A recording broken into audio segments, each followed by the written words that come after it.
in the form of a cylinder with hemispherical ends. अच्छा, total height of the solid is 19 centimeter and the diameter of the cylinder is 7 centimeter. Find the volume and the total surface area of the solid. चलिए मैं एक solid बना लेता हूँ जिस तरह की आप कह रहा है क्वेश्चन में कि एक सिलेंडर है और उनके एंड्स पे क्या है जी, हेमिस्फीयर है। तो मैं यहाँ पे एक सिलेंडर बना लेता हूँ पहले और दोनों एंड पे मैं इसमें एक हेमिस्फीयर बना लूंगा। चलिए ये आपका सिलेंडर हो गया और इसके दोनों एंड पे क्या है, हेमिस्फीयर है इस तरह से, ठीक है। इधर भी इस एंड पे भी मैंने हेमिस्फीयर बना लिया।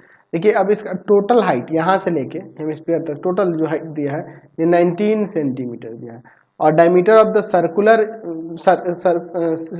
सिलेंडर 7 सेंटीमीटर दिया है। तो रेडियस हो जाएगा 3.5 सेंटीमीटर, रेडियस यहाँ पे 3.5 सेंटीमीटर। तो पहले हमें पता कर लेना होगा कि इसका हाइट क्या होगा इस सिलेंडर का। तो आप समझिए यहाँ पे ये वाला यहाँ से यहाँ तक ये आपका 3.5 रेडियस है ना जी, ये भी 3.5 होगा। तो टोटल हाइट में से ये दोनों 3.5 घट जाएगा। यहाँ पे ले लेते हैं, आप देखिए रेडियस ऑफ द हेमिस्फीयर और सिलेंडर भी दोनों का एक ही है ना जी, रेडियस 7/2, डायमीटर का हाफ कर देते हैं 3.5 सेंटीमीटर। हाइट क्या होगा, हाइट ऑफ द सिलेंडर का हाइट क्या होगा। तो आप टोटल हाइट यानी कि जो आपका 19 सेंटीमीटर दिया है उसमें से ये 3.5 और 3.5 सब्ट्रैक्ट कर लेंगे, दो बार ऊपर नीचे वाला।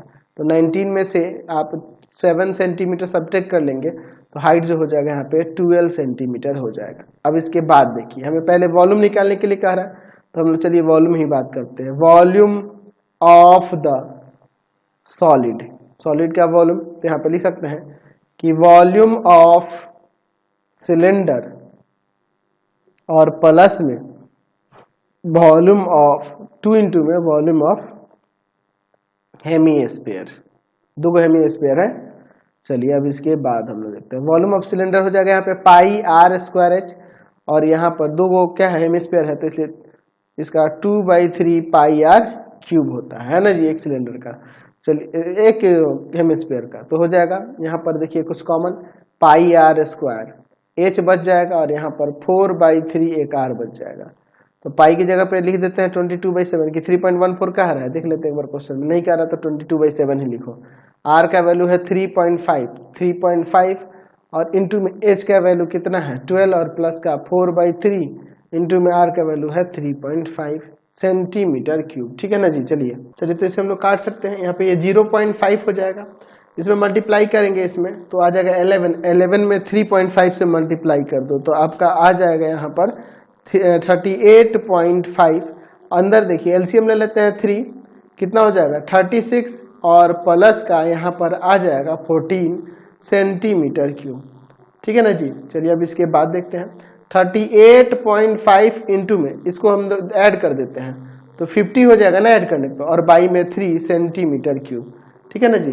तो कितना हो जाएगा 38.5 और यहाँ 3 से कट जाएगा, ये 3 से तो नहीं कटेगा, ये काम करते इसमें 50 से मल्टीप्लाई कर देते हैं। तो 50 से मल्टीप्लाई कर दिए तो हो जाएगा ये 1925 और बाई में 3 सेंटीमीटर क्यूब। तो अब इसमें 3 से डिवाइड कर देते हैं, 3 से डिवाइड करेंगे तो आ जाएगा 641.6666 ऐसे करके आएगा सेंटीमीटर क्यूब। तो अप्रॉक्स में से ऐसे लिख दो 641.67 सेंटीमीटर क्यूब, समझ गए। चलिए अब इसमें और भी कुछ कह रहा था, इसका सरफेस एरिया पूछ रहा है ना, total surface area of the solid. तो यहाँ कर्व सरफेस एरिया तीनों का ऐड कर देंगे है ना जी। तो हम लोग लिख सकते हैं कि टोटल सरफेस एरिया